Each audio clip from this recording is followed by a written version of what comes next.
everybody. Welcome to another episode of your weekly baseball history podcast. This is Two Strike Noise. I am 0.49% of the show. Mark A. Johnston joining me from the Pacific Northwest. Another 0.49 of the show. Mark, how are you doing? Oh, man, I'm doing well. I'm still coming down from the big All-Star rush.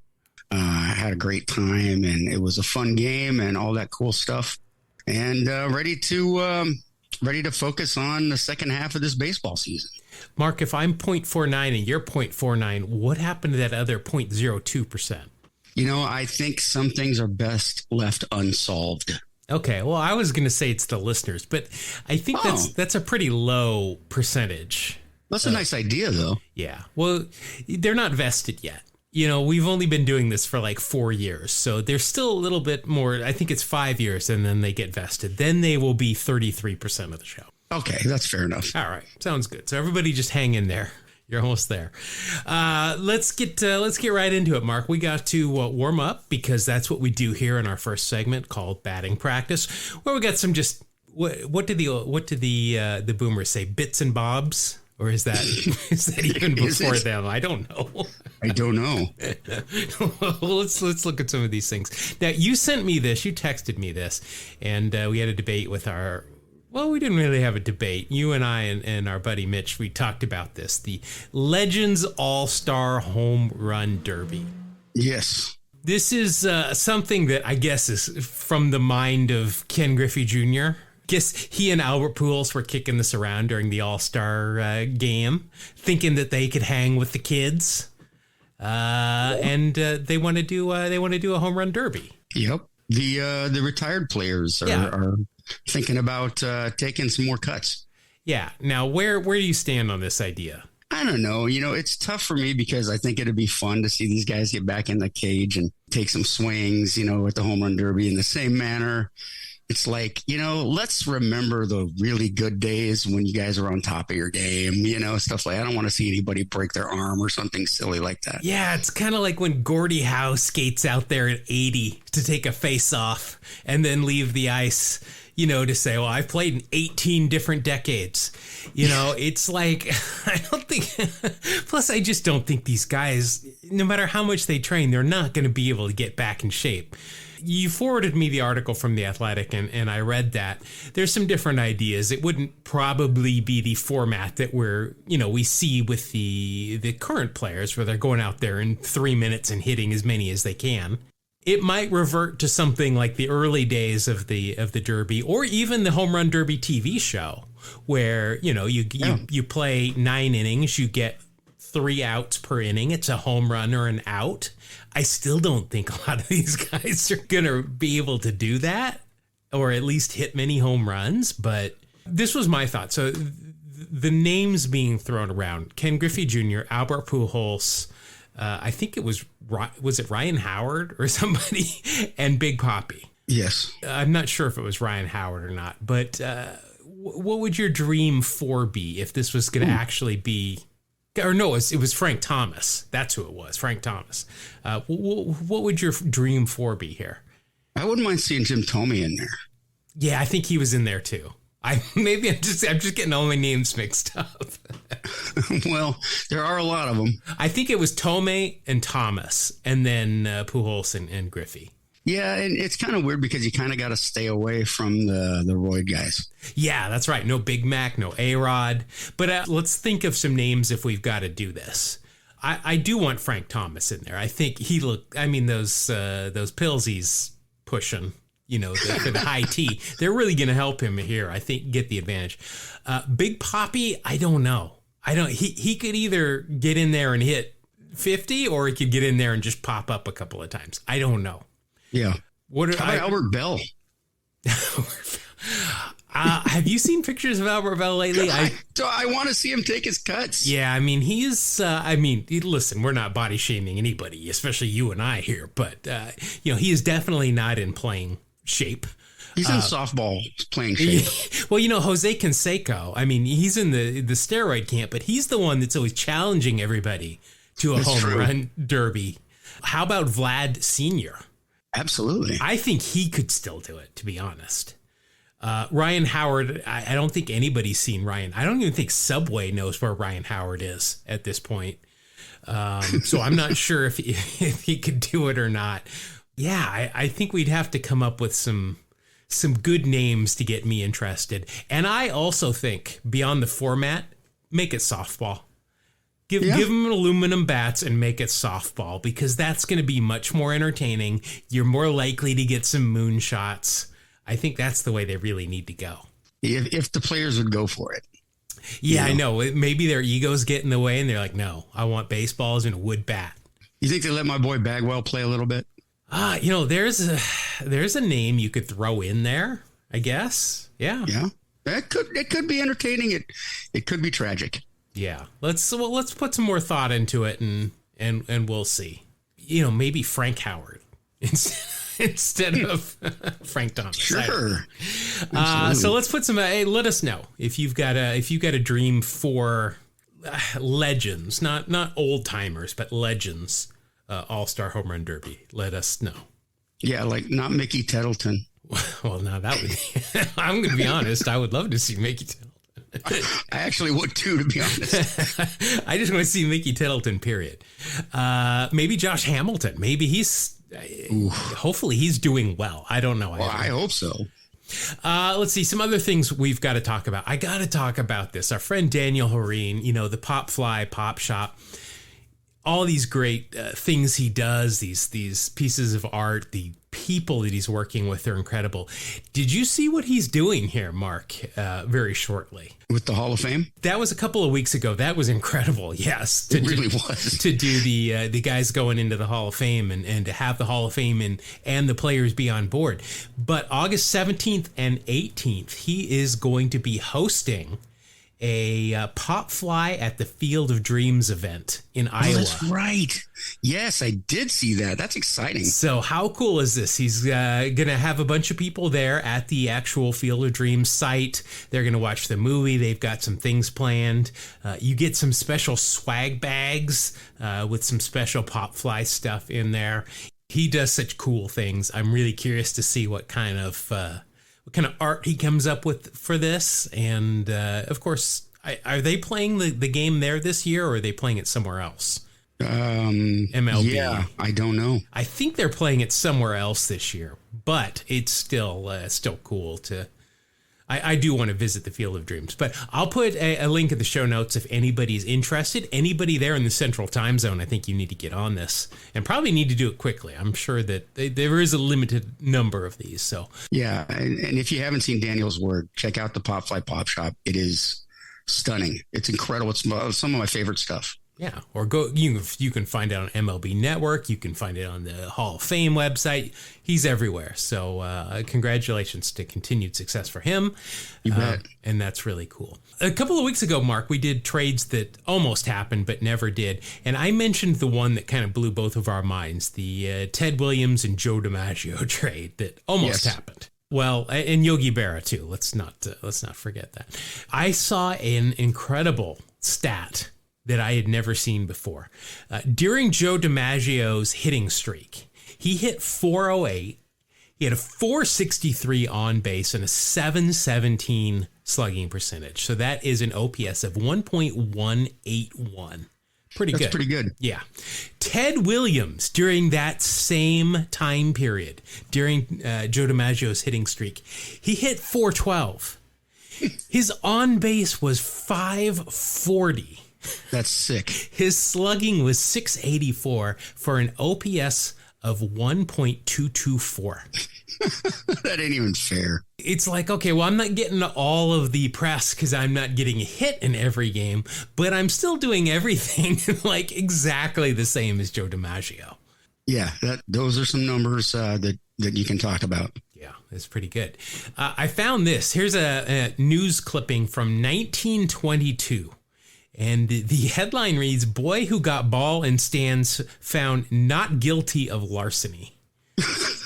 So in Philadelphia, little kid's at a baseball game, and there's a foul ball. He goes and gets the ball, puts it in his pocket, and heads back home.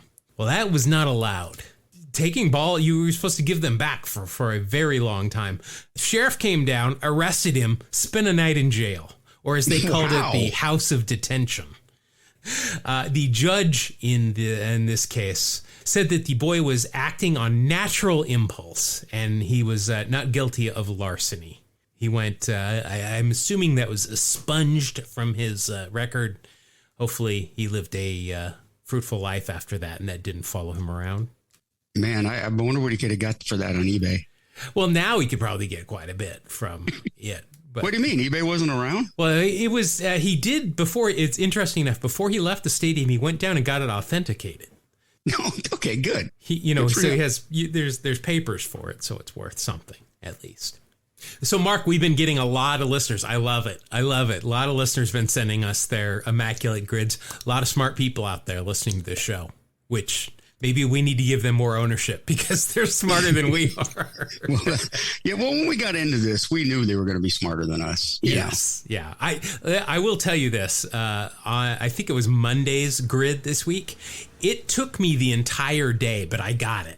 I got 9 of 9, but I was not going to put down answers until I was darn well sure that it was correct. I've realized I'm better on the category where it says won a silver slugger or MVP or whatever than I am with the two teams. Oh, really? Yeah. Okay. Yeah. And it's kind of interesting. I found an article that calls these players cheat codes. Yep. Because you can use them again and again. And I thought I'd share a few that we might be able to use in the future immaculate grids. Well, example, beyond Ricky Henderson, who right. I will work in. It's about 4 or 5 times a week you can put Ricky Henderson in one of those boxes. Oh, okay. Fair enough. I was actually going to mention a couple pitchers. Edwin Jackson. Yep, definitely. 14 teams he played for, including the Diamondbacks, Marlins, and Rays. Which those are definitely some of my weaker teams. Right? So remember Edwin, Tevio Dotel. Yep. 13 different teams, and you can use him for the Rockies. And the A's. And the Mets. Yes. Rich Hill. Oh, Rich Hill. 43 years old with the Pirates this year. Yep. He's another A's, Red Sox, Dodgers. Rays. Uh-huh. How about Mike Morgan? Ooh, yeah. Yeah, Mike Morgan. Yeah, he 22 years, finished with the Diamondbacks. So, what about Jamie Moyer? Just because he pitched for he 743 Absolutely. years. Yeah. Throw a few more in: Matt Stairs, Ron Vallone, Miguel Batista. So it's a good idea to familiarize yourself with players that have played for a lot of teams if you really want to get good at the immaculate grid. Yeah. So you got Bartolo Colon too. But there was a pitcher that I was trying to remember the other day. And I remember him because, one, he was very emotional. He was Latin. He was very emotional. Whenever his team was eliminated from the playoffs, they always had a shot of him crying in the dugout. I always remember that. He also hit me with a pitch at Turner Field. He was warming up, hit me with a pitch. Didn't even acknowledge it. But Julian Tavares, I think he played for like 8 or 9 teams. Another one of those guys played for everybody. So there's another name. Some simple names like Fred McGriff. I mean, he played everywhere. Gary Sheffield. I use him a lot. I used Nolan Ryan this last week too. Did you? You had 4 teams there.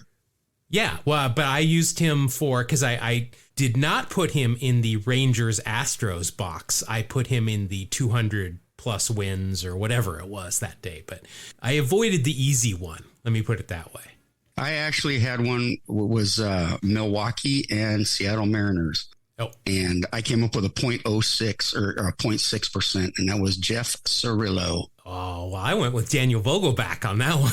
Well, there you go. Yeah, Jeff Cirillo, as we used to call him, Sir Thrillo. Anyway. All right, Mark, we've got some debuts today.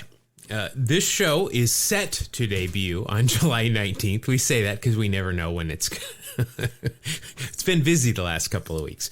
July 19th. This is a big day for debuts, by the way. One of the strongest I think we've ever had. This would be a good start to a team. So first of all, making his debut today in 1897. Stop me if you've heard of this guy, Honus Wagner. I believe I've heard of him, yes. Yeah, Honus Wagner made his debut. Did you know that Honus Wagner also pitched? I did not know that. Twice in his career. He was apparently in some blowout games, I'm assuming. Once in 1900, he came in for one game, mopped up 3 innings in relief, finished the game, 3 hits, 3 runs, none of them earned. He walked 4 and struck out 1. Then 2 years later, in 1902, again, came in, pitched the final 5 1/3 innings. Only gave up 4 hits, 2 runs, no earned runs, walked 2, struck out 5. No earned runs again. No earned runs again. His career ERA is 0.0 with 8.1 innings pitched. Very nice, Honus. Yeah, 6 walks, 6 strikeouts. I am very curious. I'm going to look this up. We'll come back to this next week. Very curious to know what the circumstances were. Were those blowouts? Were they at the end of the year and he's like, hey, Skip, I want to pitch today? Or what's happening? Yeah, injuries, what? Who knows? Yeah, I mean, he played all over. If you look at his positions, I'm looking at standard fielding, outfield, second base, third base, second base, shortstop. I don't believe he ever caught, but beyond that, he played every other position. Of course, was not a unanimous Hall of Fame selection. He went in 1936 with 95.1%. Who was voting and what was their criteria? My gosh. Well, again, now let's put this in context because this was the very first Hall of Fame class. So he went in with Ty Cobb, Babe Ruth, Christy Mathewson, and Walter Johnson.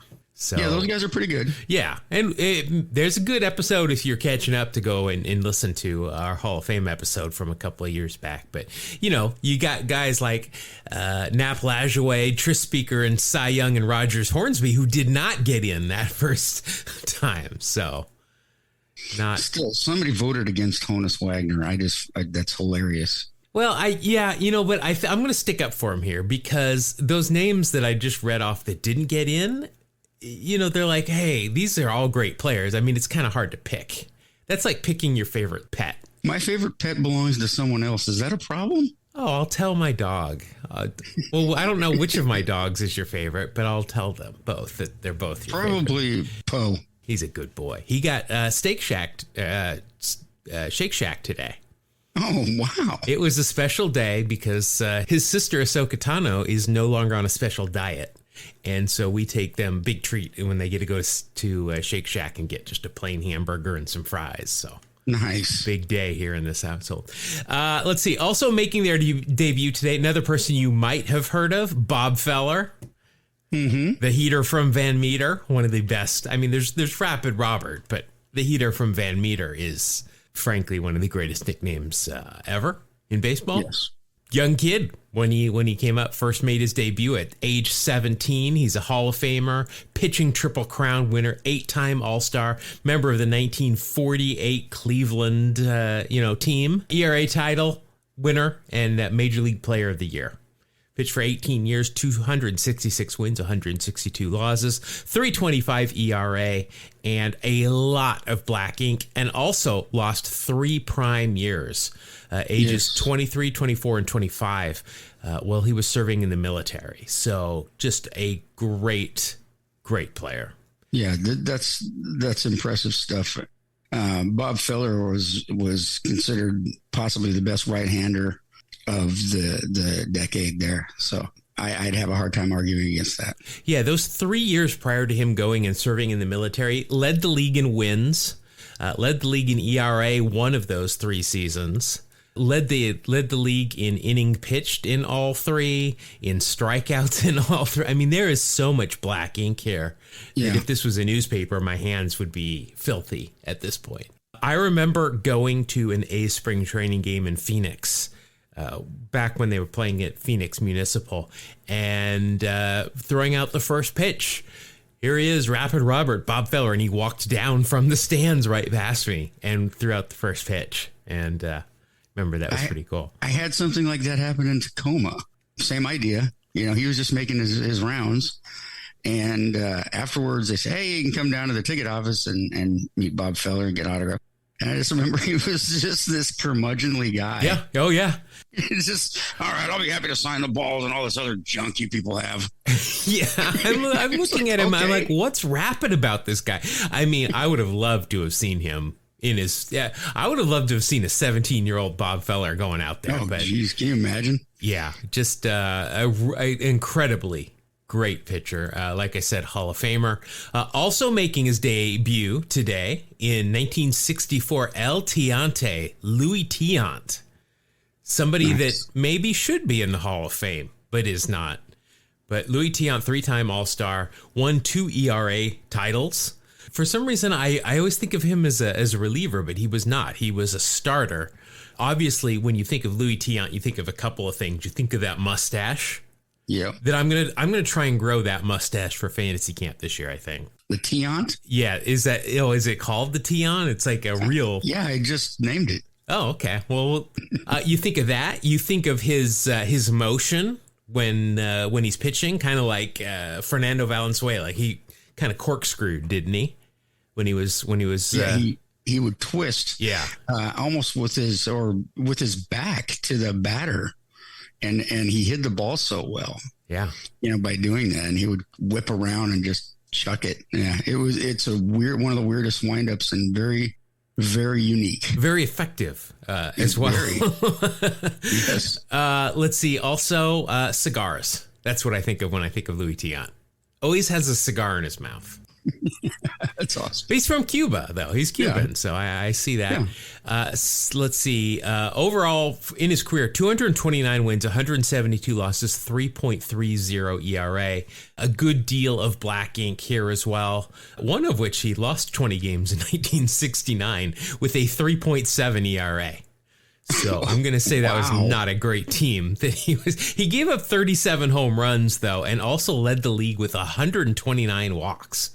So he didn't have a great season himself. Apparently his father also played. Father played in the Negro Leagues. Looks like he played for the New York. Well, he played for the New York Cubans for 8 years. Perfect team for him. I'm wondering how many Cubans were on those teams, and if that was a thing. Kind of looks like it might have been. It looks like there's a couple of guys that might not have been Cuban, but there's a lot of Cubans and Dominicans on that team. Okay, still, we've got more. That's not even enough. Making his debut in 1982 today, Tony Gwynn. Oh, nice. I mean, this is a star-studded debut day. Of course, Tony Gwynn, Captain Video, Mr. Padre. He's a Hall of Famer, 15-time All-Star, 5 Gold Gloves, 8 batting titles, 7 Silver Sluggers, one of the best basketball players in San Diego State history, the brother of Chris Gwynn, father of Tony Gwynn. I mean, there's a lot to go over here. But fortunately, we talk about Tony Gwynn all the time. So just a lot of black ink here. Another one of those incredible players. I think he might be the best hitter that, kind of our generation that we've got to see play. Yeah, I mean, we've gone over before his prowess with a bat and what kind of incredible eye he had. And we've talked about the cool stuff he's done, not swinging and missing for games at a time. Owning the Braves' big three, Maddox, Glavine, and Smoltz, owning them. Well, it's always fun to talk about Tony Gwynn. And let's not forget when we had Vance Law on. Vance coming in some mop-up pitching duty got Tony to pop out. And Tony at one point said that was the one bat in his entire career he'd like to have over again. I'm wondering if he just said that to Vance. But still, nonetheless, classy move if it was. Tony Gwynn, you got to love him. Yeah. A couple of others here I just touch on quickly. In 1974, Bruce Bochy made his debut. And then today, in 1978, Bruce Bochy made his debut. Scott Livingston made his debut in 1991, I presume. Big scorer. That was good, man. You like that? He was a big scorer for me in the Immaculate Grid last week. Ooh. Big score, like 0.02%. So I was pretty proud of that. And then finally, not a debut, but just something that we've talked about on this show. It makes its rounds on social media. Oddly enough, not today, but it'll make its round on social media several times throughout the year. Today in 1982, it was the first Old Timers All-Star Classic. It was played at RFK Stadium during All-Star Weekend. 29,000 fans were there. And at 75 years old, Luke Appling led off the game for the American League with a home run to left field off of Warren Spahn. I love the video of that because it's almost like you're going, what is this old man doing? Like, stumbling up to the plate. Boom. Okay, never mind. The bat speed was still there. Yeah. And it's a great video. I'm going to guess most of our listeners have seen it. They're social media savvy, and that comes across a couple of times a year when somebody discovers it and is like, oh my gosh.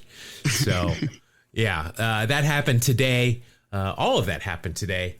July 19th. I forget what month it is, but regardless, that'll wrap up our debuts. Also going to wrap up our BP segment, and the grounds crew is working quickly because we got a lot to fit in here with the rest of the show. And with that, Mark, I'm going to hand it over to you. All right. Well, I was doing some reading, and I came across this interesting this individual named Dick Higham. That's Higham.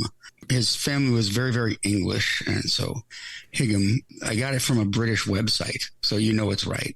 He started, this is back when, it was base space ball. Okay, so his career started in 1870. So we're getting in the Wayback Machine here and talking about some, late 19th century baseball. He played from 1870 to 1880. He was on the New York Mutuals. In 1871, played a short time for the Lord Baltimores. Have we talked about them? No, the Lord Baltimores? The Lord Baltimores. I like it because on Baseball Reference, they reference them as the Baltimore Canneries. Not canaries, but canneries. Okay. Well, I see. That's half the reason I do some of the research as far back as I do, because I love the names. I love the Lord Baltimore's a lot better, though. Yeah, absolutely. He captained the Chicago White Stockings for a while and came back to the Mutuals. Did you see that he was a teammate of, we've mentioned this guy before, Lip Pike? I did not know that. With the Lord Baltimores, yeah. Lip Pike, by the way, with a very small chin. I heard he had it removed, actually. It was just the thing of the day back then. Chins were out. Yeah. Well, this guy was very cool. His full name was Lipman Emmanuel Pike. I thought Lip was a nickname, but no. Like Leo the Lip. Exactly. Yeah. But with no chin. Okay, right. Let's get back to Dick. All lip, no chin. Okay, yes, Dick Higham. He actually managed the Mutuals for a little while. The team actually finished with a .725 winning percentage. They were in first place. However, there were some rules back then that dropped them out of first place. They beat too many teams that had folded during the year. And so those wins were subtracted. How is that their fault? It's not their fault, but those were the rules. The teams that didn't quite make it, those didn't count, and those were just exhibition games, apparently. Well, looking at the standings there, I'm going to assume that the Baltimore Canneries / Lord Baltimore's folded because they only went 9-38. Yeah, there you go. And we've talked about this team, the Hartford Dark Blues, also apparently might have folded. I think we should go back to that rule. And if a team folds, you lose those games. Yeah, absolutely. Why not? Absolutely. No teams have folded since when? Yeah, absolutely. Let's make that part of the deal. In 1876, that was the year the National League of Professional Baseball Clubs opened, still called the National League. And Dick actually played for the Hartford Dark Blues. Nice. That year. Led the league in doubles, too. He did. He led the league in doubles. He played for the Providence Grays, where he led the league in doubles again and total runs. Yeah, he managed a number of teams. He was best known as a catcher, and but played second base and outfield, and had a lifetime batting average of .307. Pretty good ball player. Why am I talking about him? Well, things move on here. Something I thought you would like, Jeff. His father, James Higham, was a famous cricket player. Oh, nice. Yes, yeah, with the New York Cricket Club. And there was an all-star series back then from 1856 to 1860, and the American all-star cricket team would play the Canadian all-star cricket team. During that entire time, the American all-star team only lost one game. Kind of one-sided, but I mean, if you were in the U.S., you got to go root for your team, and you were pretty sure you were going to win. Go cricket. He also played for the Troy Trojans in 1880. Or I found also reference to them being called the Troy Haymakers. Much better. I like the Haymakers. I like the Haymakers. Let's go with the Lord Baltimores and the Haymakers. Well, okay, so Dick gets 10 years of a career in. It's pretty good for back then. But he still wants to be involved in baseball. He had umpiring experience because a lot of the times these guys umpired their own games, or the manager or the coach would umpire.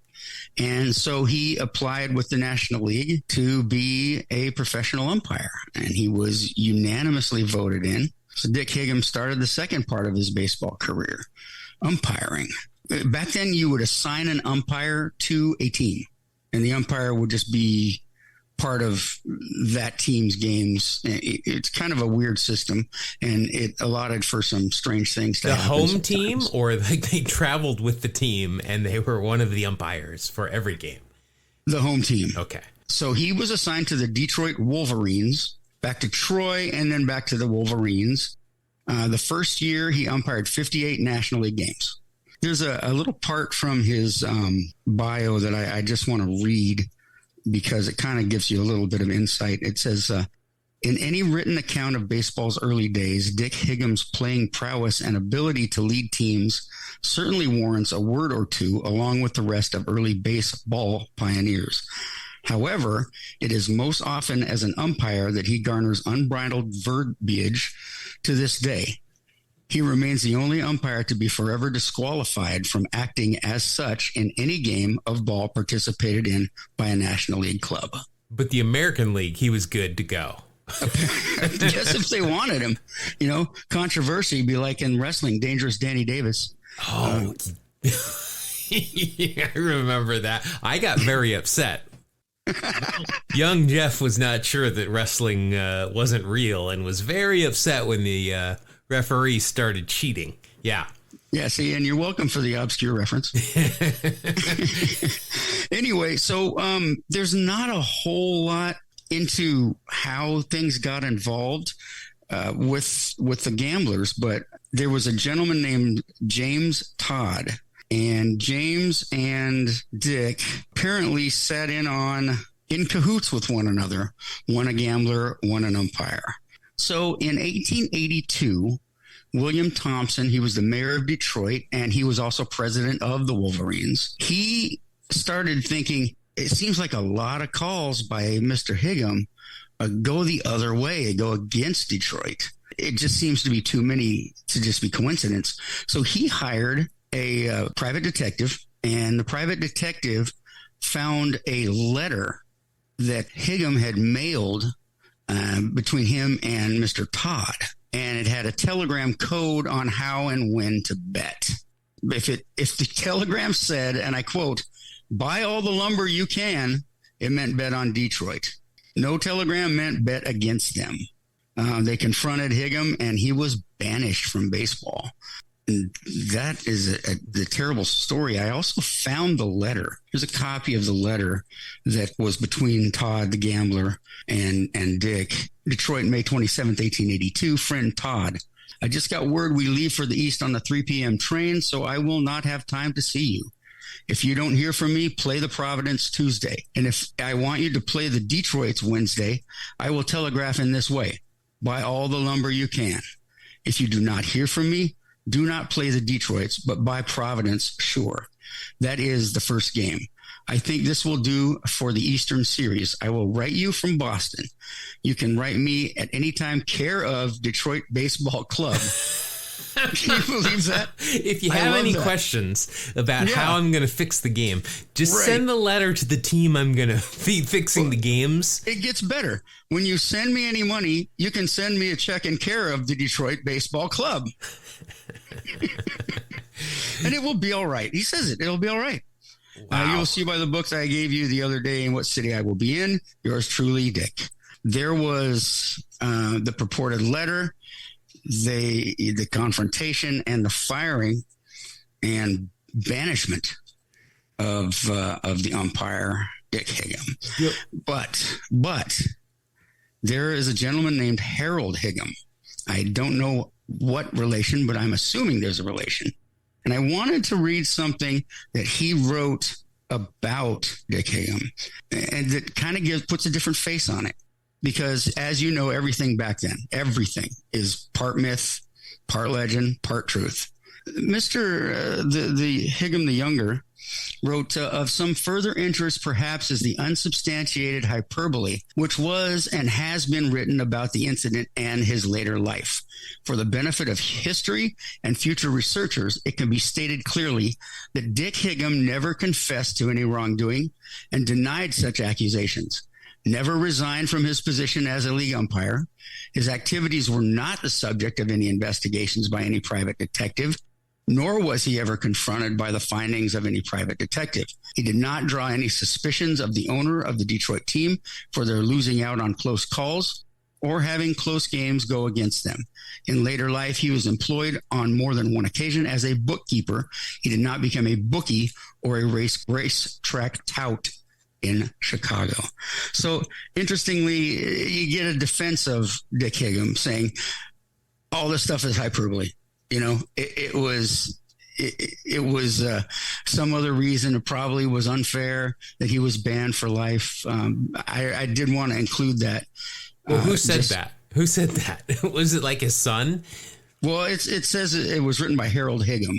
All right. So, and I don't know what relation, but I'm assuming relation. I'm going to assume so too, which means I'm going to take that with a little grain of salt. Well, exactly. And like I said, who knows what was myth and what was real from back then. But that's the story of Dick Higham, the only umpire banned for life for fixing games. He was never fired. They just stopped paying him. That's it. Eventually, it'll take care of itself. That's right. There's a deep cut from Office Space for anybody. That's right. Just take the red stapler, man. Yeah, that's very cool. That's a great story. You've got great team names. You've got cricket. You've got the involvement of a gumshoe. I don't think it was a detective. I think it was probably a gumshoe. Must have been. I mean, it sounds so much better. A very non-cryptic letter that was very incriminating. and mailed apparently to care of the Detroit Baseball Club. Yeah, to write out a letter of that detail just to describe the code. That's why I had to read the whole thing, because it's just bizarre. We're not dealing with somebody that's robbing Fort Knox here. I don't think this was the highest level intellect gambler. Ocean's 11. This is not. This is not even Ocean's 2. This is not Arnold Rothstein. No. And by the way, you can just send the money to the club. I'll pick it up there. I loved that. That's great. Yeah, in fact, I'd never heard of Dick Higham. All right. Thank you very much, Mark. Let us get into our final segment. Last week, we did something a little bit different. We played a little immaculate inning /grid. We're gonna go back to the old style today, Mark. We're gonna go back to a little Wax Packs Hero. Wax Pack Hero! Gotta pull a Wax Pack Hero! Young stars in his eyes. Wax Hero! On the podcast tonight. That was like our all-star break for Wax Packs Hero. Yeah. So looking up at the scoreboard right now, we are tied at 7 apiece. So we went into the break tied up, and this is usually where you start to pull away. So let's go ahead and get into this week's. If you're new here, these are the rules. I've got a couple of packs of old baseball cards. In this case, we are looking at 1991 Fleer. Very yellow. Yes. Very, very yellow. You might even call them ugly. I call them gold, is what I call them. Okay. So what we're going to do, we're going to each open a pack of these, and we are going to then look at the Baseball Reference War of the Year of the card. As I said, in this case, 1991. We're going to add those up, but there's a couple of things can add or subtract to those scores. Things that are good that will add more money, more war onto your score. Anything on the face. That means glasses, mustache, eye black, good sideburns like Brady Anderson quality 90210 sideburns. If you have got a super good mustache, we might even give you an extra bonus, 1/10 of a point. If you're wearing real stirrups where we can see the actual sanitary socks underneath them, that as well. We're going to give you an extra 1/2 point award for any awards you won, such as Rookie of the Year, Cy Young, MVP. If you were an All-Star or won a Gold Glove. If there's a Hall of Famer on the card, whether or not they're the focus, you're going to get a whole extra point as well. And if either Ricky Henderson or Nolan Ryan show up in either pack, if Ricky Henderson shows up, I'm going to get an extra 5 points of war. If Nolan Ryan does, Mark will get 5 points. Any kind of pop culture references like an IMDb page, we're going to go ahead and give a 1/2 point there. If this player, though, was suspended for PED or anything like that, or appeared in the Mitchell Report, that is going to be a minus 1/2 point. And also, 2-and-1s. Don't want to forget 2-and-1s. If they're wearing 2-and-1s, which I'm going to guess a lot of people are, because these are from 1991, that's also a minus 1/10 of a point. And then finally, Mark, you and I are both going to pick a team. And just like Ricky and Nolan, if my team shows up in any pack, I'm going to get a 1/2 point. And if your team shows up in either pack, you will get the 1/2 point. So which team are you going to go for this week? Well, I was going to go for the Troy Haymakers, but I think I'm going to stick with the Lord Baltimores and go with the Orioles. Very good. Very, very on brand there. All right. So you're going to go with Baltimore. Let's see. I'm going to go with, you know what? I'm going to go with the team that Baltimore became before they were the Orioles. I'm going to go with the Yankees. All right. So we got that, Mark. I've got 2 packs of the 91 Fleer here. I've got one in my left hand, one in my right hand. Which one would you like? I'm feeling left hand here. Left. All right. I'm going to have you go first, as I tend to do quite often, because I like to save the disappointment for last. So let's open up your pack here. It's a rack pack here, so it's cellophane as opposed to wax. But you've got a sticker in here. I'm going to keep the sticker because it's a big New York Mets sticker. And nice. I'm going to find somewhere to stick that. All right, that's all for you, man. All right. Let's see here. You are going to start off, sir, with a catcher for the Los Angeles Dodgers. It is Carlos Hernandez. Carlos Hernandez. Remember him a little bit. I do not. It's just a very generic catcher name. There is a Carlos Hernandez that is currently active as a pitcher in the league for the Royals, but that is not who we're looking for. He was a backup for Mike Scioscia is what he was. Let's see. Here's the actual Carlos Hernandez. Yeah. So Carlos, well, you know what? As a backup catcher, he played for a decade.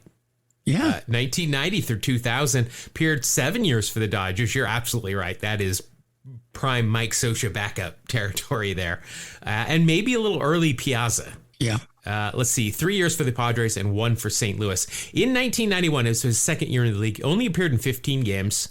Let's see, no home runs, 1 RBI, 1 stolen base. Very nice. At 214 average, 250 on base, and a 52 OPS plus. And that is going to equal a WAR of exactly 0.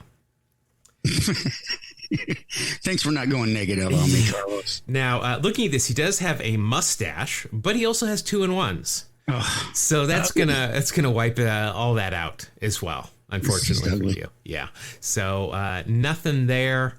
Oh, well, let's see. He was traded by the Padres to the Cardinals for Heathcliff Slocum if you got him. Nice. So he's got that he can always lean back on. But all right. So there's your first one. I don't see any Sabrina the Teenage Witch. No. Yeah. All right. Your next card is a Los Angeles Angel. Well, I guess at this point they were just California Angels. Kent Anderson. I'm not familiar with Kent Anderson. Kent Anderson. No clue. So far, I've found nothing but big names. Let's see. Kent Anderson, 2 years in the big leagues, 1989 and 1990.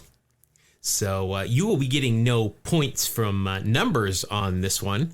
Went to the University of South Carolina. In his 2 years, let's see, he played just about everywhere except for catcher and pitcher. Overall, a lifetime 260 average, 318 on base, and 80 OPS plus. He had 1 home run, 22 RBIs, and 1 stolen base. And overall, a .8 WAR for him as a career. In this card, though, he does have eye black, and he does have real stirrups, and he does have a mustache. Wow. So you're actually going to get a .3 out of that. Very nice. So you got that going for you. I do not think there's going to be much in the way. He's the brother of former MLB outfielder Mike Anderson as well, who I am unfamiliar with as well. Oh, Mike. Yeah, Mike Anderson. All right. Next, here's a name we at least know, and we also know he went to BYU. It is outfielder for Cleveland, Corey Snyder. Got some good lettuce under his batting helmet here. He always did. Boy, I'm struggling to see. It kind of looks like he's got a batting helmet with no ear flaps on, which is cool. This is a good shot, though. It's a good card. It's an old Comiskey because you got the green box seats with the gold bars behind him. Mm-hmm. He is wearing 2-in-1s though, but he's got a mustache and he also has eye black. So you've at least got one thing going for you there. Let's see. Corey Snyder played for 9. He only played for 9 years. I would have thought he played for longer than that. I mean, Carlos Hernandez played longer than that. But Corey Snyder, 9 years, 5 with Cleveland, 2 with LA, then San Francisco, Toronto, and the Chicago White Sox. You should all be just taking in these teams that these guys play for because immaculate grid. It's right there. Let's see. In 1991, he split time between the White Sox and the Blue Jays. 71 games, he only hit 175 with a 216 on base, 3 home runs, 17 RBI, and a 33 OPS plus. That's not good. And that is good for a minus 1.2 WAR. Wow, that's a big minus. With the eye black and the mustache, but also the 2-in-1 stirrups, that will be a minus 1.1 for you. Corey Snyder, first round draft pick, 4th overall in 1984 by Cleveland.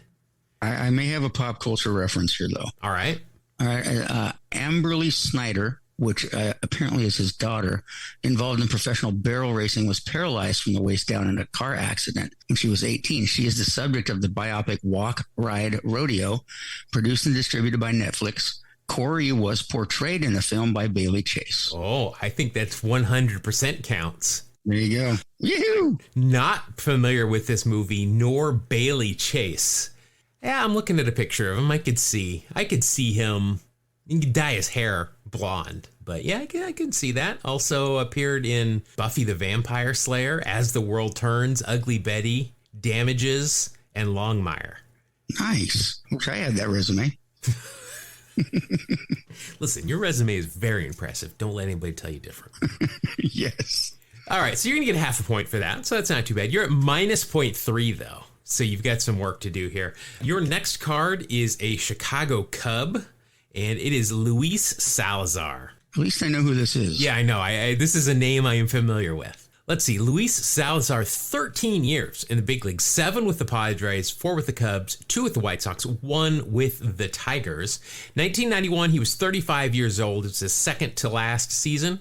With the Cubs, he played 103 games, hit 258 at 292 on base, 14 home runs, 38 RBI, and a 99 OPS plus, and that is good for a WAR of 1.1 from Luis Salazar.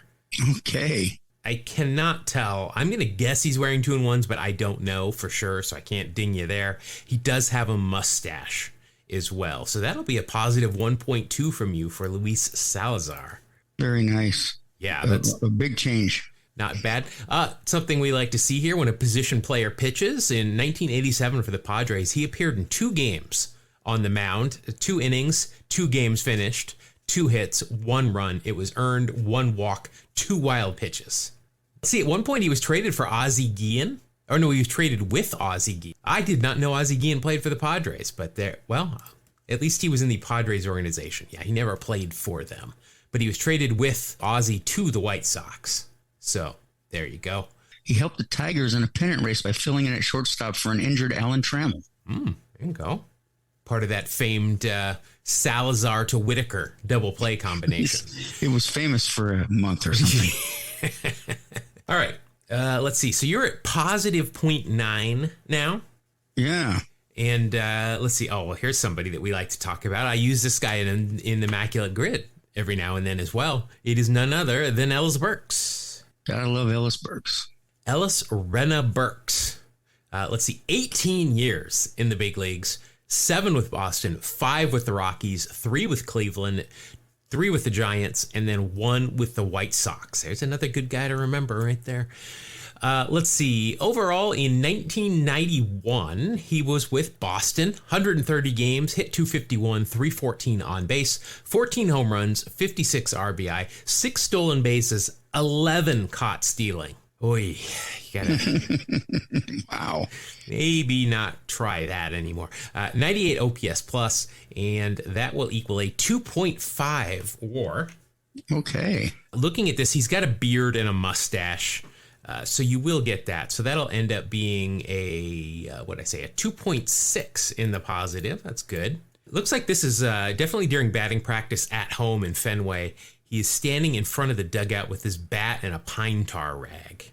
This is where I act surprised and point out that he lost the junior college championship to Jay Buhner in McLennan Community College.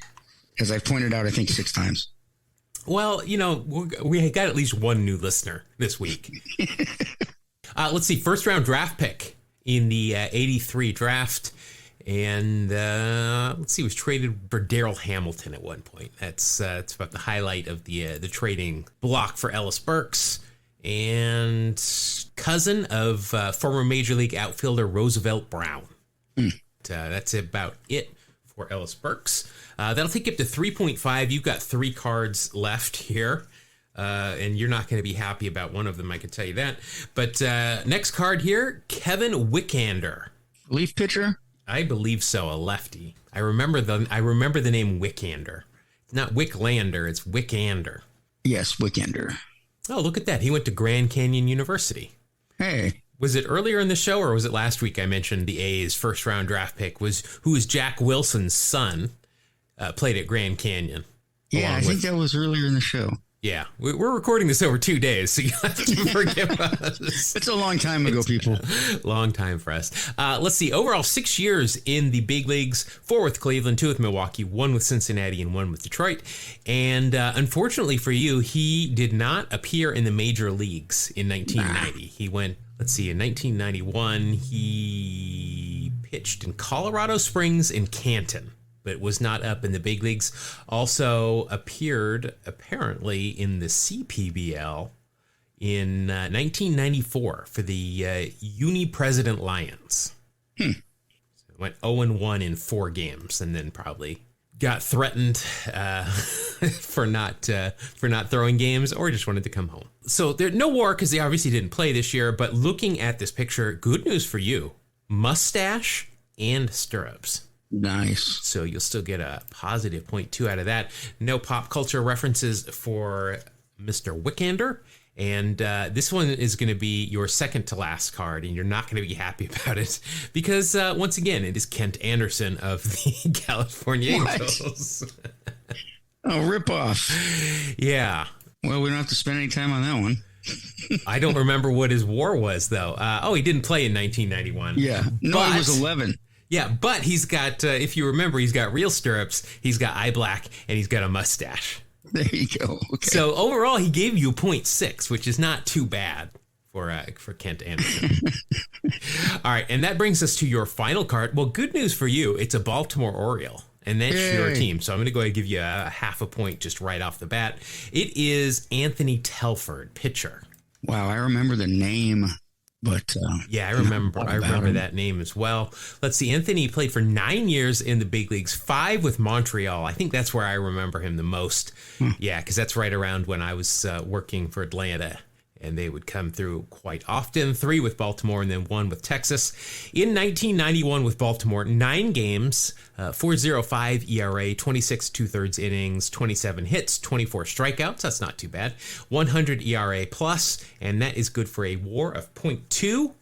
Mr. Telford here has a mustache as well, so that will be a .3 on top of your .5 for being on Baltimore. And he was in Married with Children. Was he in the 94 strike episode? No, I read it wrong. Oh. He's married and has children. Oh. Just messing with you, man. Sorry. Well, I'm going to say, my first thought was, why would Anthony Telford have been in that episode of Married with Children? But okay, I mean, he might have been good at that point. And in town. I don't know. Yeah, that too. He was available and close. That was where some of the other things. Oh, he was born in San Jose, went to San Jose State, my parents' alma mater, the Spartans. Yeah, that is it. It does say that he in 2013 and 2014 he played in charity baseball games with other retired players. All right. So overall, Mark, that is going to be a score of 4.8. That's huge. Now, if I can't beat that, I don't deserve to win. I'm just going to tell you that right now. I feel like I should have a multiplier or something.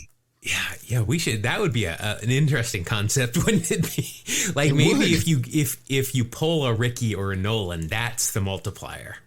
Ooh, yeah. Start thinking about it. Yeah, we'll have to think that through. But okay, let's go. I got another part of the rack pack here for me. Wow.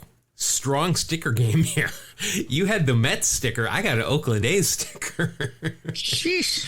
Boy, I think I will tell. Oh, look at this. Got the top 10 leaders from the, it must be the franchise on the back. Because for home runs, it's got Reggie Jackson and then Sal Bando and Dwayne Murphy. Batting average got Carney Lansford and then Ricky. Definitely franchise leaders. Well, I might beat you here on the first card. Oh, great. Catcher here for Cleveland. It's Sandy Alomar Jr. Nice. I know he's coaching first base for somebody. It might be Cleveland too right now, but he's still on the field. But boy, he was a good player, especially at the beginning of his career. Let's see, 6-time All-Star. He was Rookie of the Year in 1990. Good news for me though, 1991 he was an All-Star. Looks like he might have been hurt, though. Only 51 games. He hit 217, 264 on base. No home runs, 7 RBI. No stolen bases, 4 caught stealing. What? Those have got to be hit and runs. Wow, why try? They have to be hit and runs. Overall, a 47 OPS plus. Yikes. And that will equal a minus 0.6. Fortunately for me, he was an all-star. So that's a positive 0.5. So that'll be a minus 0.1. Nothing else on this card is going to help me out. So that is going to be overall just a minus 0.1. My lead just got bigger. Strong start. I thought, especially early in his career, I might get some help there, but no. No. Traded by the Padres with Carlos Baerga and Chris James to Cleveland for Joe Carter. I remember that. That was a big trade in 1989. Yeah.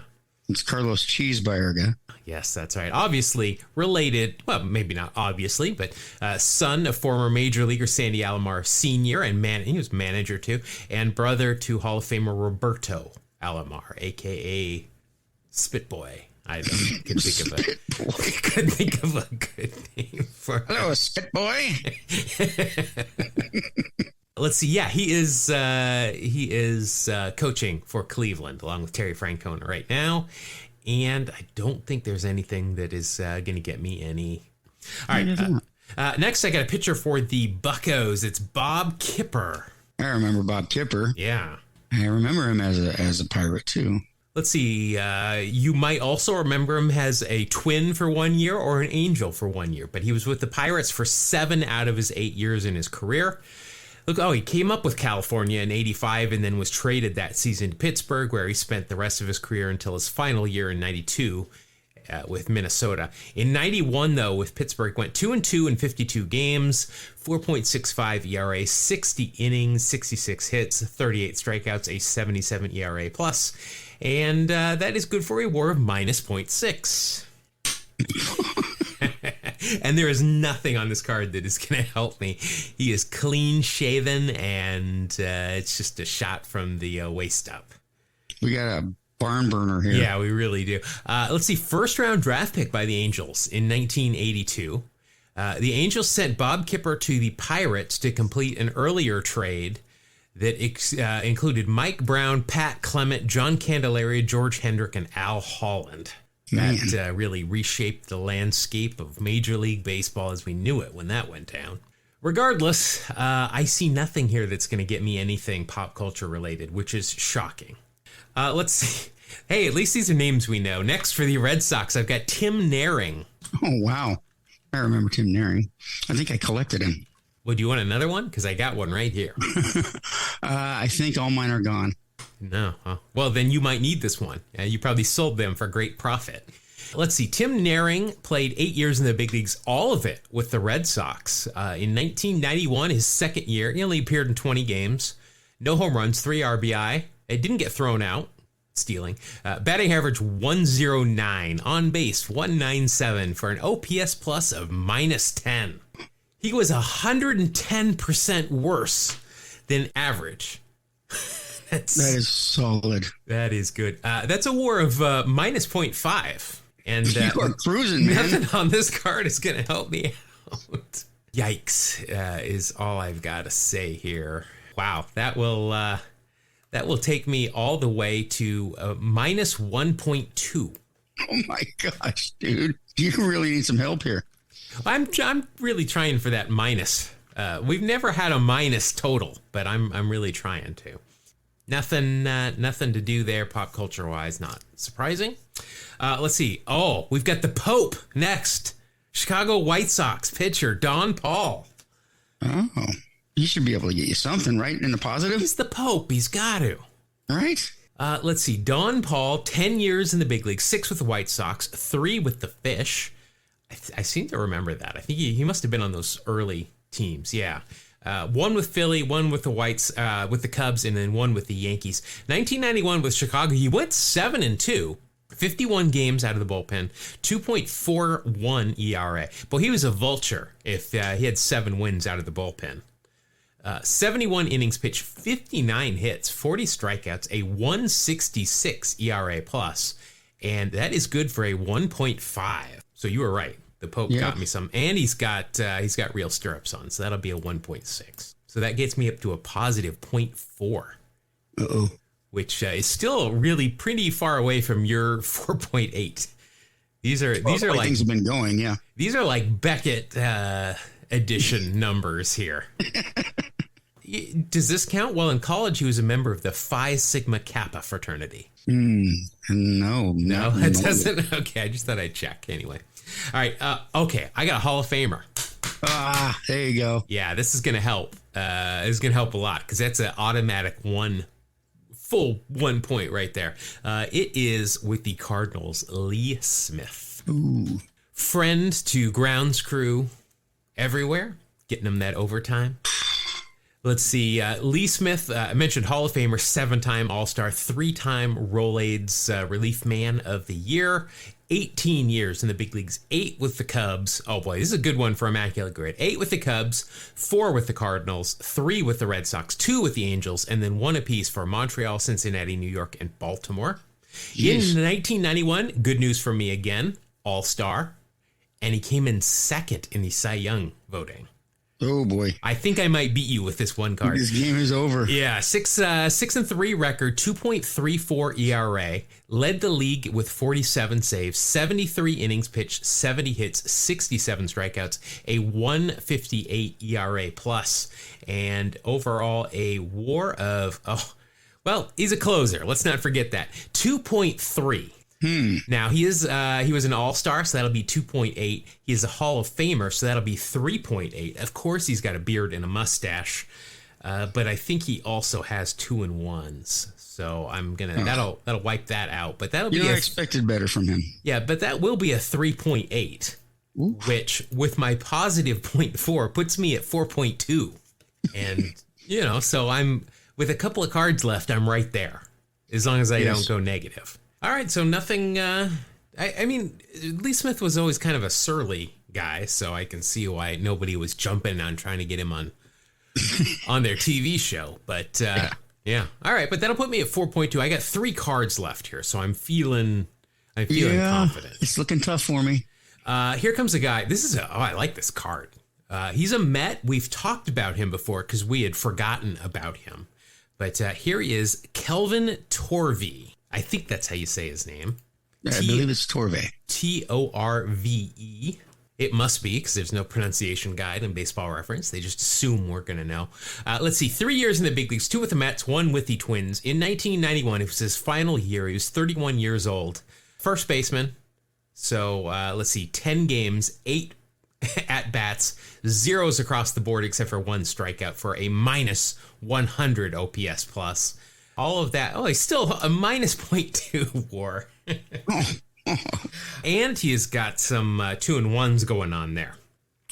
So that'll be a minus 0.3. Now, old rules, I would have gotten some points because he's batting here with no batting gloves on, which is a good look. Mm-hmm. And a nice Mets pullover jersey, which I always like that.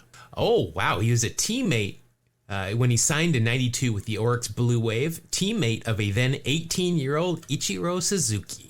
Oh, wow. How about that? Yeah, and ended up batting .305 with 11 home runs, 58 RBI. Looks like he played 2 years there. Good for him for sticking it out. We see so many guys that are like 23 at-bats. Yeah. No, we mentioned that a lot. We're always and Vance Law comes to my mind when he said I signed a contract and I was going to I was gonna stick to it. Yeah. All right.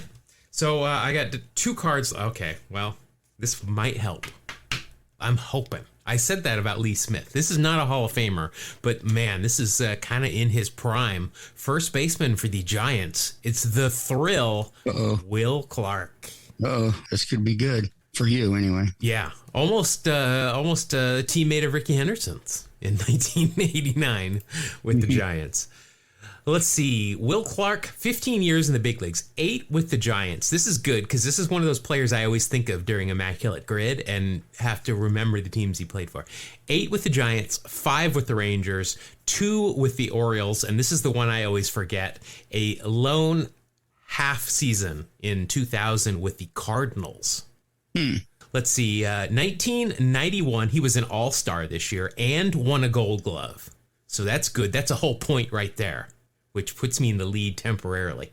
148 games, he hit .301, .359 on base, led the league in slugging with .536 slugging average, 29 home runs, 116 RBIs, throw in 4 steals, and a 154 OPS plus, and that equals a WAR of 5.1. It'll be 6.1 with the All-Star and the Gold Glove, and he has got real stirrups, eye black, and flip-down sunglasses. Jeez. So that'll be a 6.5. That's all you needed. I feel like I've got this in hand now. That's all you needed was that one card. That'll bring me up to 10.4.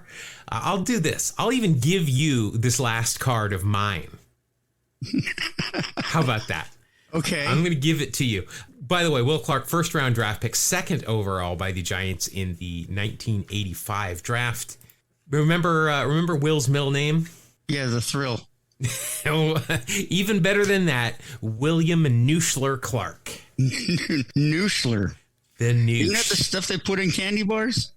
No, I believe that's nougat. Oh, God, I get that mixed up. Yeah. And not also to be confused with Naugahyde. Which you don't want in candy bars. No. Yeah, don't put those in candy bars.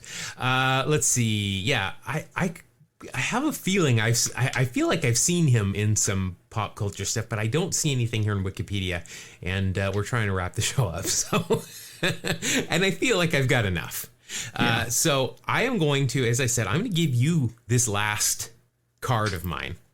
I had a 10.8 overall. You're at 4.8. So if Randy Kutcher can get you 6 points, you're in.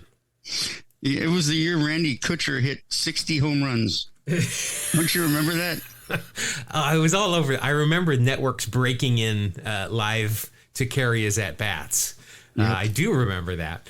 Randy Kutcher Let's see. 5 years in the big leagues, 2 with the Giants, 3 with the Red Sox. Oh, bad news for you. 1990 was his last year in baseball.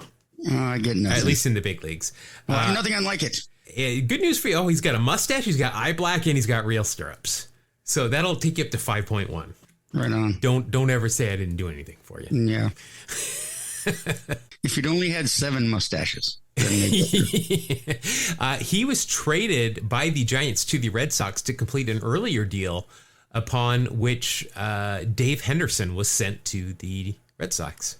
So that's pretty cool. Of course, Dave Henderson hit a huge home run for Boston against California. Sure did. Yeah. Let's see. Also played in Mexico, the Monterrey Sultans, but there is no stats there. So no pictures. Can't prove it happened. But anyway, that is going to do it. That's going to bump me up to 8 wins.